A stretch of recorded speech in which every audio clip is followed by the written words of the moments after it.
No mucho. Descansaron de mí. Bueno, ahora vamos a continuar entonces con nuestro catecismo de la Iglesia Católica y ya no me acuerdo en qué número nos quedamos. 542 terminamos.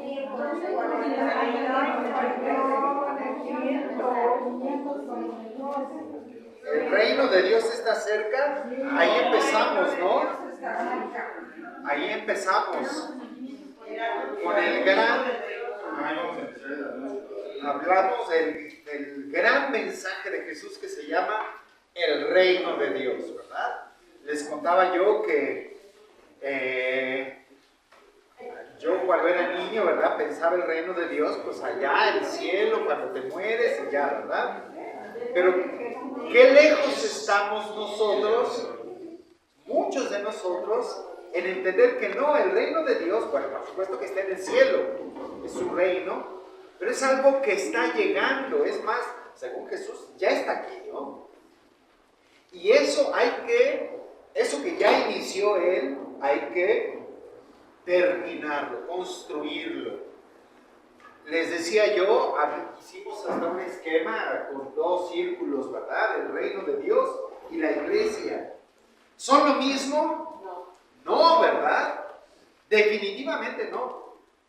La iglesia es un grupo al servicio de ese reino de Dios. Así como Jesús está al servicio del reino, anunciándolo y proclamándolo, lo que quiere de la iglesia es que continuemos esa labor. Ese es el gran trabajo de la iglesia. ¿Para qué existe la iglesia? Para evangelizar, es decir, para anunciar el reino de Dios. La iglesia no fue construida, no fue pensada por Jesús para hacer asilos, para hacer hospitales, para hacer obras de caridad. La iglesia no fue pensada por Jesús para hospicios, ni para que los religiosos vivan en convento. Para eso no pensó Jesús la iglesia. Esos son medios que utiliza la iglesia para su finalidad principal, que es el reino de Dios. Impulsar, anunciar, promover, explicar el reino de Dios. Bueno, entonces 542, vamos ahora a 543.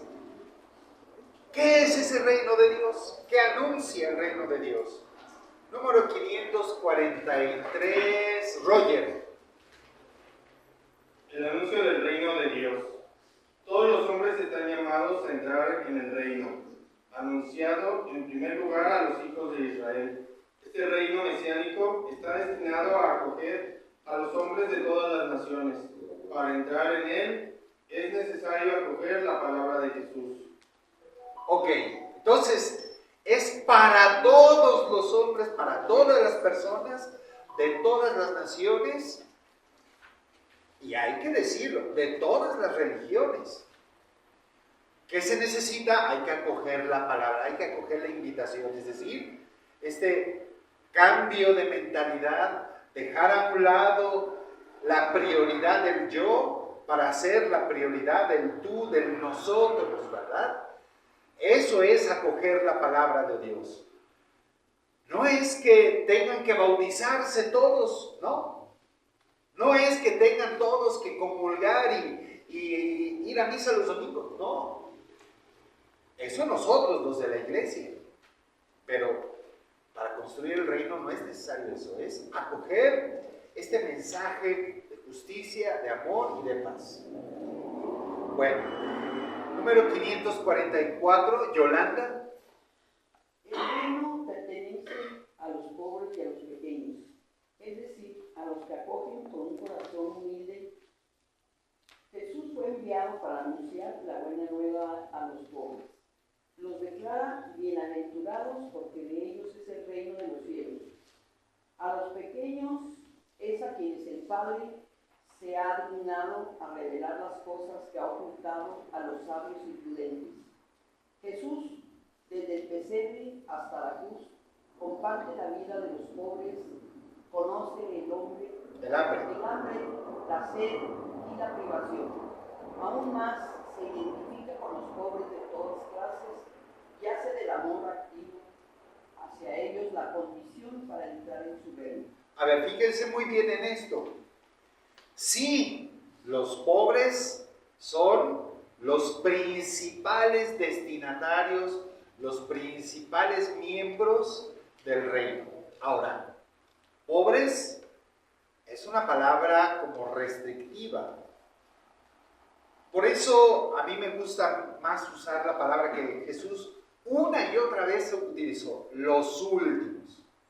No son solo los pobres, son los perseguidos por causa de la justicia, son los enfermos, son los discriminados, son los ancianos, los que ocupan el último lugar, los que no queremos ser nadie. Pero entonces viene la pregunta, para entrar en el reino de los cielos me tengo que hacer pobre o enfermo o anciano o marginado, homosexual. ¿Me tengo que hacer eso? No. Aquí lo dice con todas sus letras. Se identifica, y hace del amor activo hacia ellos la condición para entrar en su reino. También el reino de Dios está formado por los que trabajan en favor de todos los últimos.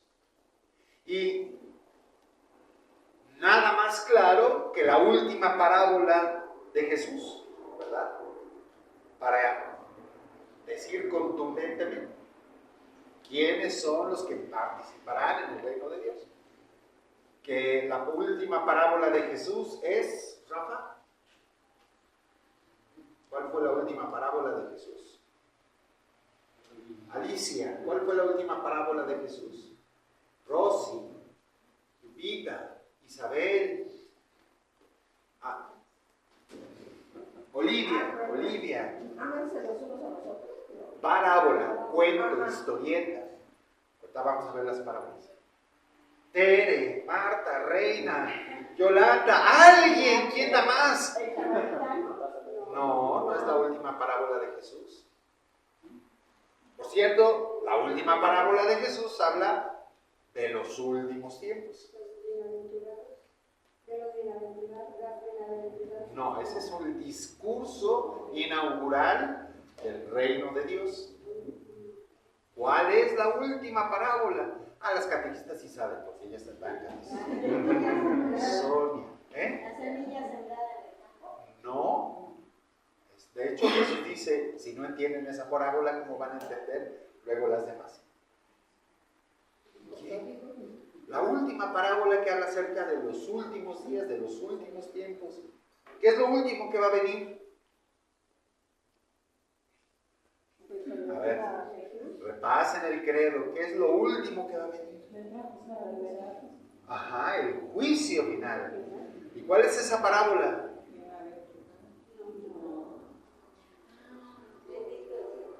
Ahí lo tienen en la punta de la lengua, ya casi sale.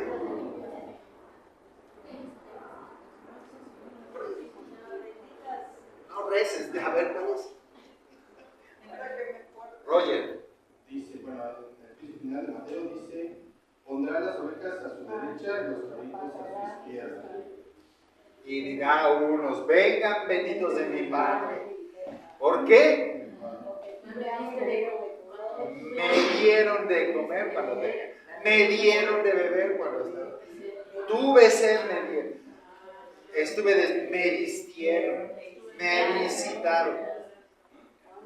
Fíjense, no habla de bendito, vengan aquí porque fuiste pobre, vengan a mí porque, vengan benditos porque fueron perseguidos. No, dice, está dirigida esta parábola a los que tienen que construir el reino de Dios. Es decir, los que trabajamos en favor de los últimos. El hambriento, el sediento, el enfermo, el encarcelado, el que está migrante, ¿verdad? Forastero me hospeda aquí. Entonces, por eso es importantísimo entenderlo. Para ser cristiano no necesitas vestirte de sayal, andar de sandalias y estar todo apestoso. ¿Ya ve? Así como la lectura de Nínive, que ustedes habían. Ajá. No, eso no es el objetivo de ser cristiano. Que seas miserable, hambriento, pobre, enfermo, discriminado. No, ese no es el objetivo de ser cristiano. El objetivo de ser cristiano es a esos hay que, dice, amor activo hacia ellos es la condición. Amor activo. No es, tuve hambre y tuviste lástima de mí. Tuve sed y te sentiste deprimido por mí. Estuve encarcelado y te pusiste a llorar. No es sentimentalismo. Y esto es otra cosa que es bien importante. Está bien que sintamos lástima, dolor, pena, tristeza, pero eso no nos salva. Lo que nos salva es ponte a trabajar por ellos. Pónganse a servir. Así como yo les he lavado los pies, ustedes también lávense los pies los unos a los otros. Entonces, parte importantísima de entender, ¿verdad? Ser cristiano no es ser pobre, es, ante todo, trabajar por los pobres. Y hay muchos pobres que trabajan en favor de los pobres, ¿eh? Esto es lo más sorprendente de todo. Bueno, número 545, Carmen, por favor. Jesús invita a los pecadores al banquete del reino. No he venido a llamar a justos, sino a pecadores. Les invita a la conversión, sin la cual no se puede entrar en el reino, pero les muestra la palabra y con hechos la misericordia sin límites de su Padre hacia ellos. Y la inmensa alegría en el cielo por un solo pecador que se convierta. La prueba suprema de este amor será el sacrificio de su propia vida para la remisión de los pecados. Entonces, aquí hay un dato también importante. ¿Qué papel juegan los pecadores? Bueno, son unos de los destinatarios del mensaje del reino. Yo no he venido por los justos, sino por los pecadores. A ellos, o bueno, a nosotros, pecadores, nos toca oír esa palabra, acogerla, hacerla nuestra y, sobre todo, convertirnos. Que la conversión, por supuesto, es condición sin la cual no puede haber entrada en el reino de Dios. Si no hay este cambio de mentalidad, de actitudes, de acciones, no puedes entrar en el reino de Dios. Insisto, no basta solamente los sentimientos, acciones concretas, ¿verdad? Recuerden ustedes aquella parábola de un padre tenía 2 hijos, a uno le dice ve a trabajar a mi viña y le dice sí, allá voy. Y el otro le dijo ay no, tengo flojera, no quiero. Pero terminó yendo. ¿Cuál de los dos hizo la voluntad del Padre? No el de los sentimientos y las palabras bonitas, sino el que lo hizo. ¿No? Número 546, Olivia, por favor. Jesús llama a entrar en el reino a través de las parábolas, rasgo típico de su enseñanza. Por medio de ellas invita al banquete del reino, pero exige también una elección radical para alcanzar el reino. Es necesario darlo todo. Las palabras no bastan, hacen falta obras. Las parábolas son como un espejo para el hombre. Acoge la palabra como un suelo duro o como una buena tierra. ¿Qué hace con los talentos recibidos? Jesús y la presencia del reino en este mundo están secretamente en el corazón de las parábolas. Es preciso entrar en el reino, es decir, hacerse discípulo de Cristo para conocer los misterios del reino de los cielos. Para los que están afuera, la enseñanza de las parábolas es algo enigmático. Jesús, ¿cómo hubiera sido de veras interesante haber podido grabar sus parábolas? No tenemos todas las parábolas, por supuesto. Es más, yo creo que tenemos solamente un pequeño puñado del gran conjunto de parábolas. Tan es así que unas parábolas están en unos evangelios y otras no. Los 3 evangelios sinópticos nos demuestran cómo Jesús, y de hecho lo dice, a la gente les hablaba en parábolas. Y sin parábolas no les decía nada. Pero a sus discípulos les explicaba las parábolas. ¿Recuerdan ese trozo del evangelio, verdad? Siempre que Jesús andaba enseñando, básicamente lo que hacía era usar las parábolas, que prácticamente es como la fábula, ¿verdad? Son cuentos, son historietas, son cosas que Jesús inventa, pero son profundamente creíbles, son naturales. ¿Cuántas parábolas? Habría que hacer el ejercicio, yo no lo conozco. ¿Cuántas parábolas tenemos de Jesús? Sería una buena tarea. A ver. Le preguntamos, seguro que no sabe. ¿Cuántas parábolas? Porque hay unas parábolas que están en varios evangelios, hay unas parábolas que solo están en un evangelio. Entonces habría que ir poniéndolas todas y ver, esta ya está, ya la contamos, esta no, ¿verdad? Para saber cuáles parábolas son las de Jesús. Pero, insisto, son muy poquitas en realidad. Para el año que estuvo viviendo Jesús, o quizá 3, no sabemos, pues es muy poquito lo que tenemos, ¿verdad? Algo más que iba a decir de las parábolas es, la verdad es que es sabiduría antigua, porque en todas las grandes culturas existen los cuentos que hablan acerca de la realidad. Unos se forman en mitos, que a fin de cuentas son cuentos para tratar de explicar la realidad, pero se vuelven mitos, pues, totalmente fantásticos, porque hablan de tiempos muy atrás. En cambio, las parábolas hablan de cosas reales, presentes, concretas, que todo el mundo puede entender y vivir.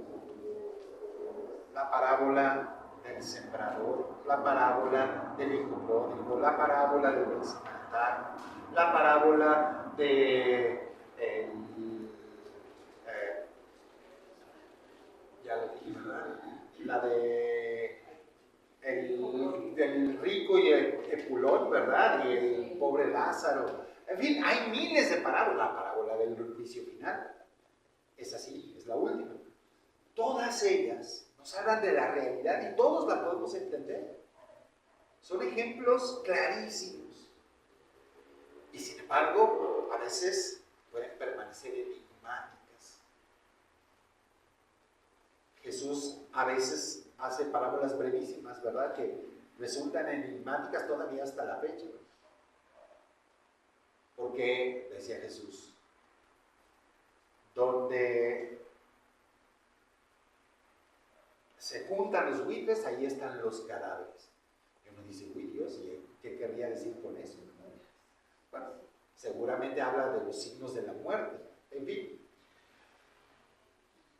interesante tarea que alguien puede hacer en su rato de ocio, contar las parábolas. Bueno, Y hablan, estas parábolas en general hablan de, porque Jesús no es un científico, ¿verdad? No es esquemático, pero las parábolas nos hablan de qué es el reino de Dios, quiénes son los agentes del reino, a quiénes está destinada, cómo se produce el reino, cuándo, o sea, nos responde a estas preguntas. Todas las parábolas están en función de responder al misterio del reino de Dios. Todas estas preguntas de, bueno, ¿y qué, cómo, cuándo, en dónde, para qué, quiénes? Eso es las parábolas. Ahora sí, los signos del reino de Dios. Norma, por favor. Sí. Jesús acompañaba sus palabras. Parábolas. Sí, palabras. Palabras numerosas, milagros, prodigios y signos que manifestaban que el reino estaba presente en ellos. Ellos atestiguaban que Jesús es el Mesías anunciado. Un dato fundamental. Los signos que realiza Jesús son para atestiguar que Él es el Mesías. Los signos, los milagros, las obras grandiosas que Jesús realiza son signos mesiánicos. Es decir, 548, Catalina. Dice, los signos que llevan a cabo Jesús testimonian que el Padre le ha enviado. Invita a creer en Jesús, concede lo que le pide a los que pueden cumplir con fe. Por tanto, los milagros fortalecen la fe en aquel que hace las obras de su Padre. Estas testimonio que es el Hijo de Dios, pero también puede haber ocasión de escándalo. No pretenden satisfacer las curiosidades y los deseos mágicos. A pesar de evidentes milagros, Jesús es rechazado por algunos, incluso se le acusa de obrar como ocurrido por los demás. Los demonios, ¿verdad? Bueno, esto es fundamental, ¿verdad? Los milagros son para fortalecer la fe. Todos los milagros de Jesús presuponen algún grado de fe. Es decir, el ciego que clama, ¿verdad? Ayúdame. La hemorroísa, ¿verdad? Que toca el manto de Jesús, a ver si con eso se cura.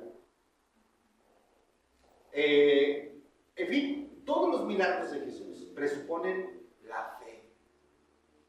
No hay milagros si no hay fe. La multitud que sigue a Jesús y lo escucha, ahí hay un signo de fe que va a hacer que se pueda hacer el milagro de la multiplicación de los panes. Aun cuando hay poca fe, Jesús hace milagros. Por ejemplo, Del soldado que le dice que cure a su... no, pero ahí no es poca fe. No, al contrario. Al contrario, él tiene mucha fe y se está... Que dice que esto es sobre ese legionario. Por tu fe. Que dice sobre él, a la gente. No había visto. En todo Israel no había visto un hombre con tanta fe. Fíjense, o sea, es impresionante, ¿verdad? No es la fe de creo en un solo Dios, Padre Todopoderoso, que haga el cielo y la tierra. No es esa fe. Es la fe de veras de creer en Dios, de confiar en Él.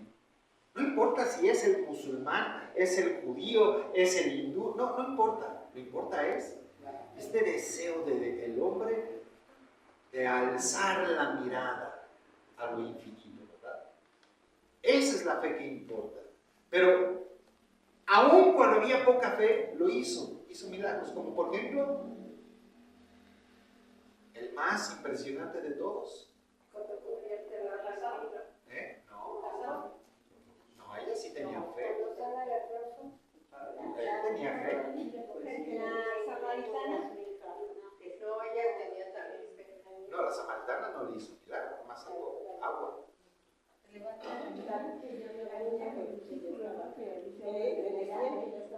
Pero sus papás tenían fe, por eso. Ajá.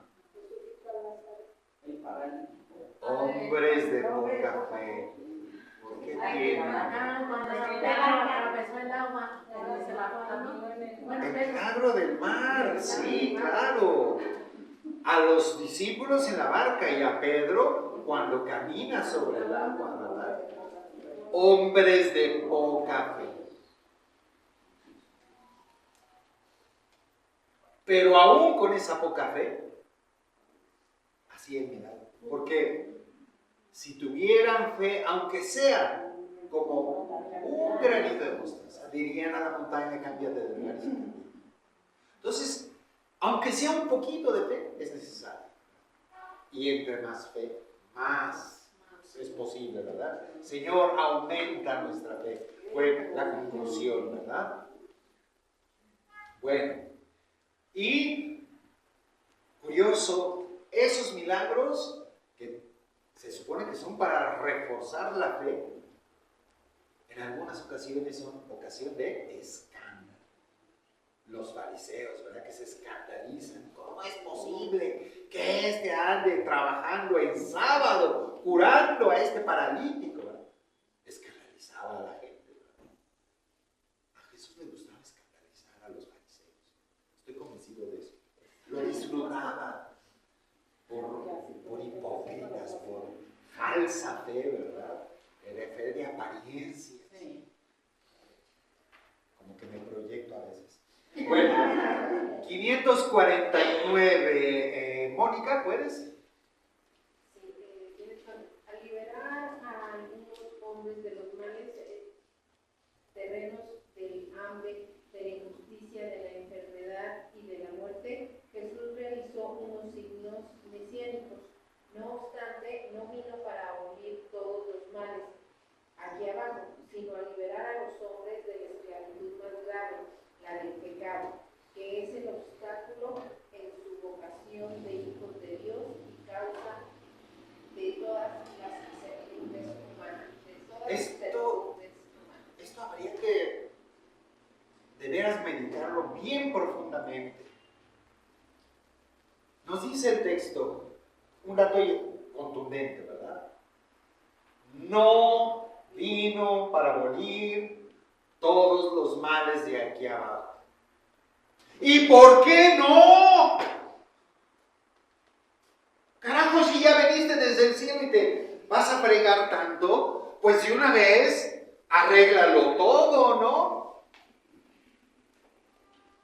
Pero no vino a abolir todos los males. Unos cuantos.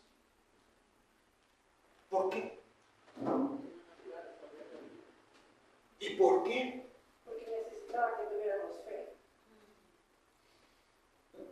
Porque también nos da libre albedrío de saber a qué queremos oír. Porque nos da libertad. A ver, tanto se preocupan tantas personas en el mundo porque hay tantos males y que por eso no se puede creer en Dios, porque ¿cómo va a ser que Dios exista existiendo tantos males? Pues si permite todo eso, no puede ser. ¿Dónde está ese Dios bueno y compasivo?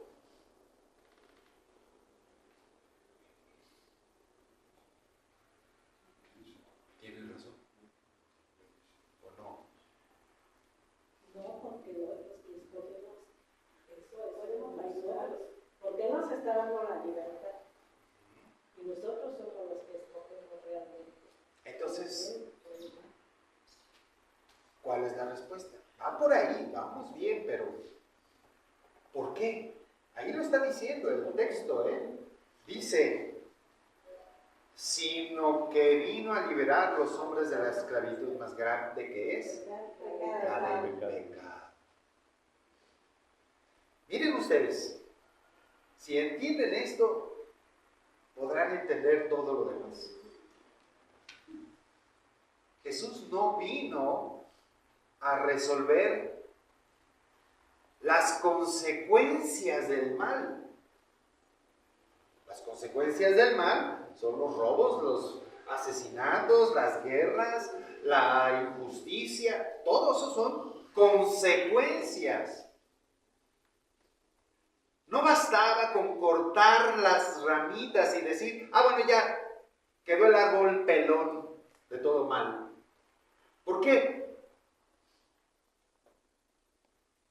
Porque no nos vino a resolver toda la vida. Pero ¿por qué no bastaba con, o sea, si tú dices, bueno, pues ya le corto todas las hojas al árbol y ya quedó resuelto el problema? Exactamente. No cortas. Jesús no vino a resolver las consecuencias del mal, no la consecuencia, sino la causa del mal. ¿Cuál es la causa del mal?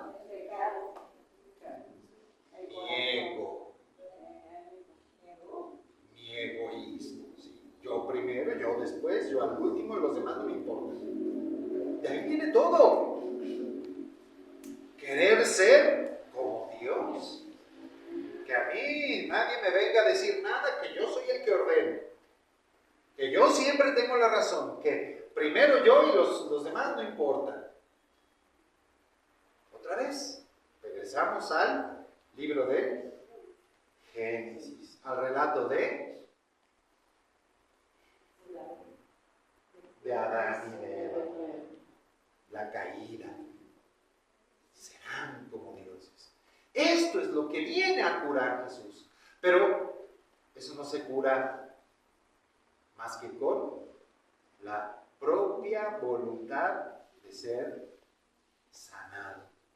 Si yo no quiero, Dios no se va a meter. Porque el pecado viene de la libertad humana y es el hombre, la mujer libre, la que tiene que tomar la decisión de aceptar esta cura del pecado, la salvación. Es una invitación. Jesús, aunque hubiera resuelto todos los problemas del pecado, del mal en el mundo, hubiera al día siguiente otra vez habido guerras, violencia, eso que ni qué. Entonces Jesús no resuelve las consecuencias, que es todos los males de aquí abajo, sino la causa, es decir, el pecado. ¿Me expliqué? ¿Queda claro lo profundo de este texto? Bueno.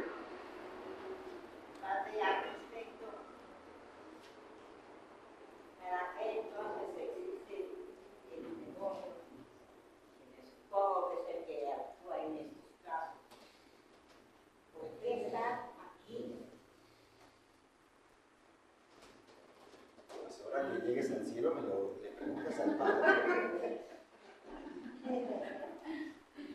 Actúa en nosotros que es el ego Es que el problema no es el demonio, el problema soy yo. El problema soy yo, que me encanta el pecado. Me encanta ser el primero, satisfacerme primero, preocuparme primero por mí.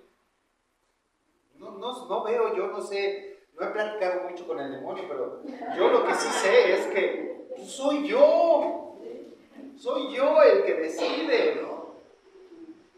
Llámale demonio, llámale como quieras, pero pues soy yo el que decide, el que toma la libertad para no hacer el bien, sino para no ver por los demás, sino por... ¿Ok? Pero ya luego se lo preguntas allá. Bueno,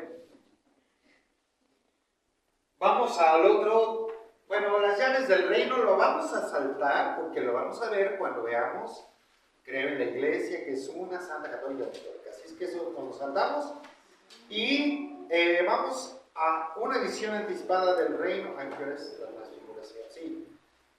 554, Martita.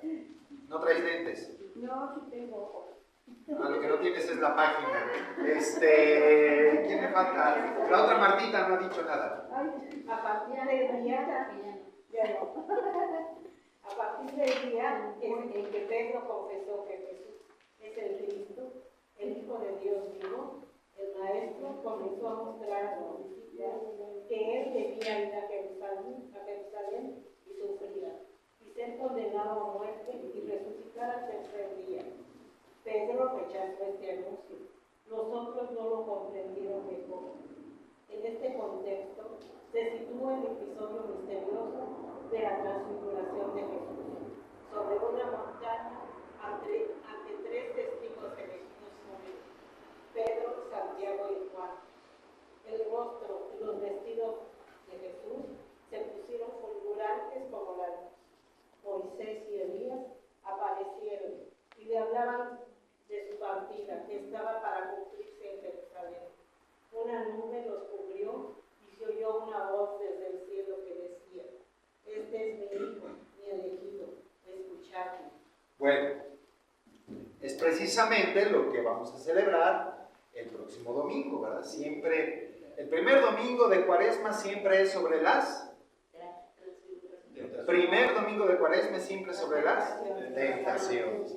Y el segundo domingo de Cuaresma siempre es la transfiguración.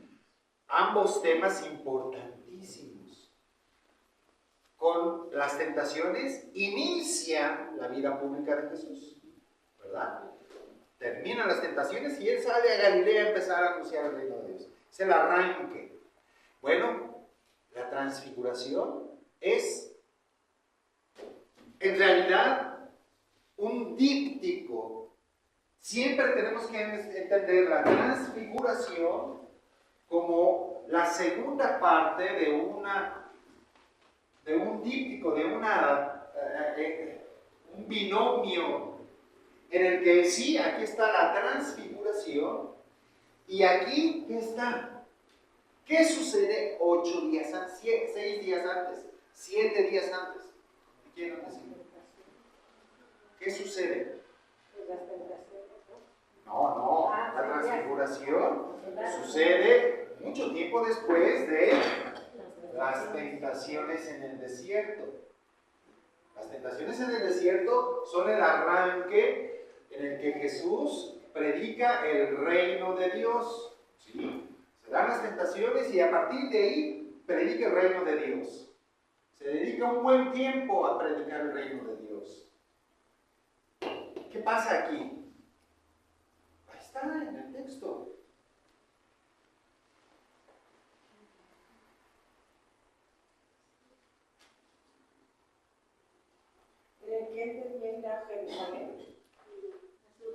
¿Qué es eso?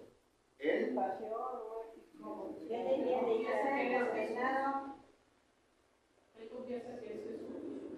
Pedro confiesa. No. El anuncio de la pasión. Ahí lo dice, ¿no? Ahí dice el texto. Anuncia a sus discípulos, ¿verdad? Anuncio de la pasión. ¿Recuerdan la escena bien? ¿Verdad? ¿Cómo empieza esa escena? Es una escena importantísima. A ver, Rosy, ¿cómo inicia esa escena de el anuncio de la pasión?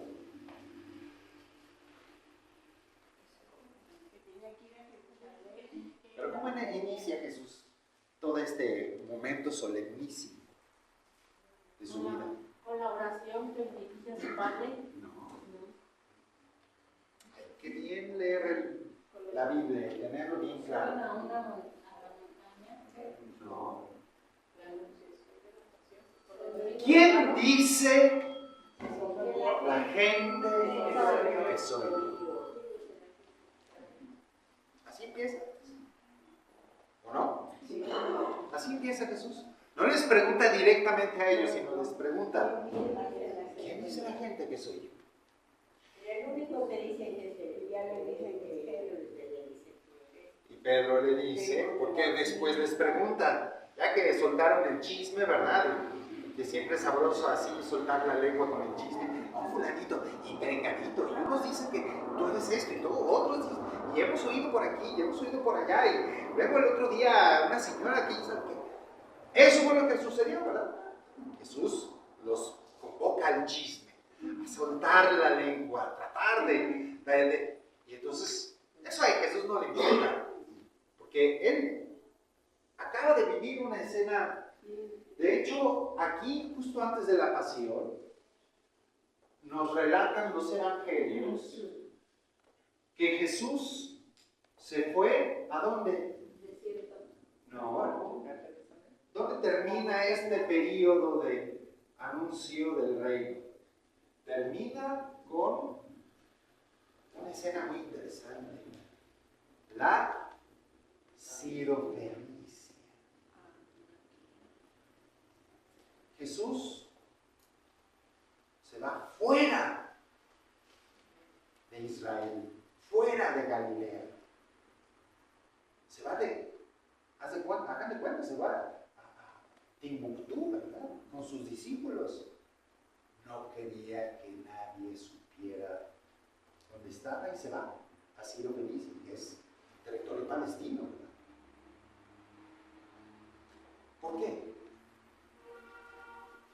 Ahí se encuentra precisamente con la Sirofenicia. ¿Se acuerdan de la Sirofenicia? No.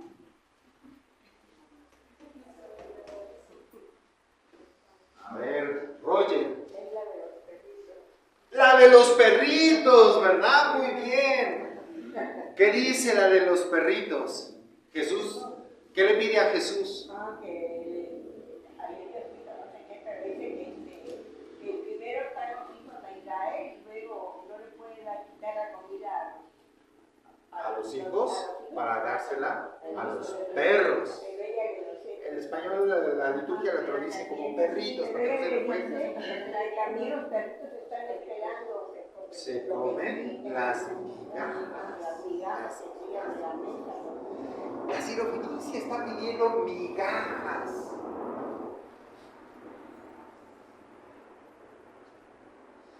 Aquí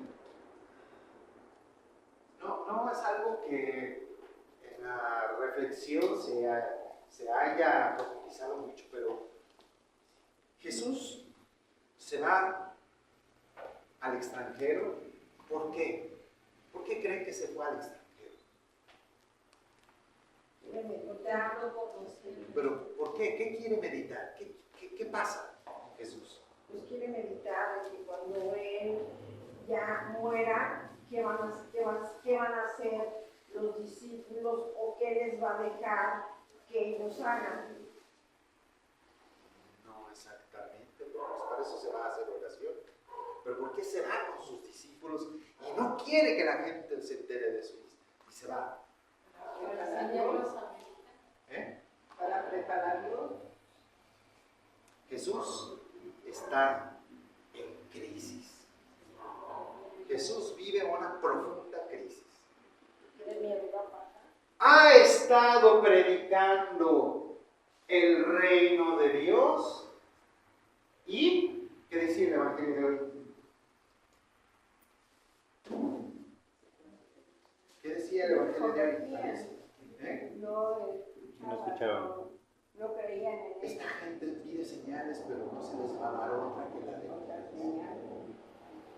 Quieren el milagrerío, pero no escuchan en realidad. Jesús está en crisis porque tanto ha predicado el reino de Dios. Y la gente no se convierte, sino lo único que quiere es pan y cielo. Que les dé de comer y que los entretenga, que les resuelva sus problemas. Dijo que nadie es profeta en su tierra. En Nazaret, ¿verdad? Porque va a Nazaret y ahí le piden, a ver, eso que estás haciendo allá en Galilea, hazlo aquí. Anaís, no voy a hacer eso. Y hasta lo van a echar con un barranco, pero se les pena, ¿verdad? Pero es que Jesús está viviendo esto no solamente en Nazaret, en Cafarnaúm, en Betsaida, en Corosaín, por los lugares donde va, allí en la zona de Galilea. La gente no entiende. Entonces Jesús está en crisis y se lleva a sus discípulos. ¿Y qué creen? Les pregunta, a ver, si entendieron algo. Y entonces les hace el examen. Bueno, a ver, ¿y ustedes qué dicen que soy? Pues Pedro toma la palabra y ¿qué dice? Tú eres el Mesías, el Hijo de Dios. Entonces Jesús le dice, esto no te lo ha revelado ni la carne ni la sangre, es mi Padre que está en el cielo. Y le da las llaves y bueno, lo alaba, según Mateo, ¿verdad? Las otras versiones no son tan espléndidas con Pedro. Y entonces, ¿qué les dice? A esos que les acaba de decir, ¿verdad? Sí, yo soy, ¿qué les dice? ¿Qué les dice? ¿Cómo termina esa escena?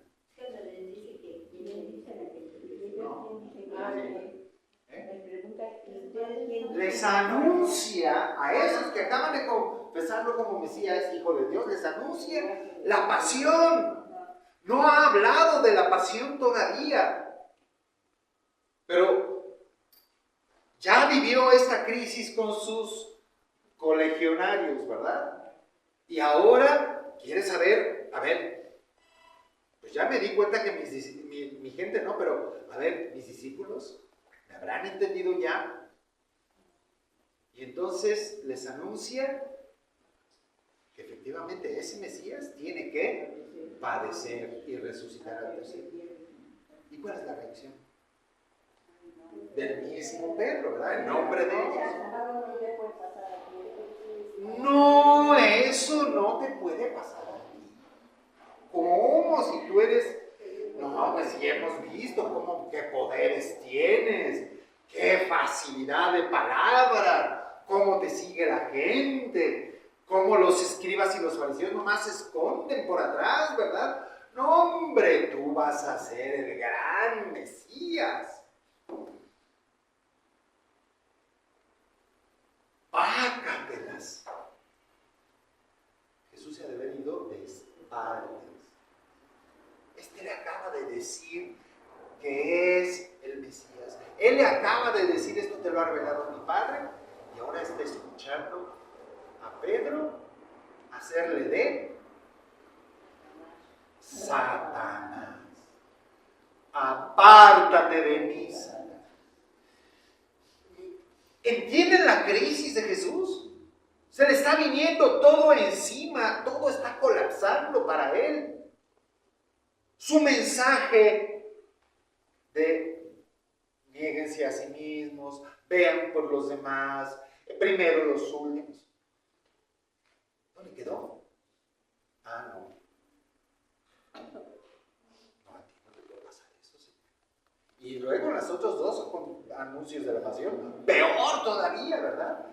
Porque los otros dos que están peleando, el puesto, el hueso, ¿verdad? ¿Quién va a ser el más importante, verdad? Oye, permítenos que nos sentemos a tu derecha y a tu izquierda. Hombre, Jesús, de veras, pobre Hijo de Dios. Hablar con los hombres es dificilísimo. Cambiar la mentalidad y el corazón es terriblemente difícil. Y entonces viene el recurso de Jesús, ¿verdad? A estos que les ha anunciado la pasión, a estos que lo que le demuestran es como todos los otros que no han entendido nada, se los va a llevar a los 8 días, a los 7 días. Se va con ellos al monte y ahí se transfigura. Y va a ser uno de los grandes momentos de Jesús. Vean, ¿cómo no es uno de los grandes momentos de Jesús la transfiguración? incluye todo lo anterior, toda la crisis de Jesús, y se lleva a los más críticos. Pedro, Santiago y Juan son los tres que no entienden, que lo han manifestado y lo van a manifestar, no entienden, y se los llevan a este acontecimiento indescriptible. No hay palabras para saber qué sucedió exactamente ahí. Este relato utiliza imágenes, ¿verdad? Utiliza símbolos, utiliza un lenguaje figurado para podernos hablar de ese acontecimiento. Jesús los sienta a los tres en esa montaña, comienza a hacer oración, ¿verdad? Porque a eso suben a la montaña. Subir a la montaña siempre es en toda la escritura es ir a hacer oración. Lo hizo Moisés, lo hizo Elías. Es un momento de oración. Pero además, una oración en la que están presentes, ¿qué personajes? Junto con Jesús estaban Moisés y Elías. Es decir, estaba ahí. No es que literalmente el relato nos quiera decir que sí se aparecieron, sino que esa palabra de Moisés, esa palabra de Elías, que son las escrituras, lo llenan todo de luz. O sea, ha de haber sido para ellos un momento de claridad, de ¡wow! Jesús nos está hablando la neta. Así, con una claridad y una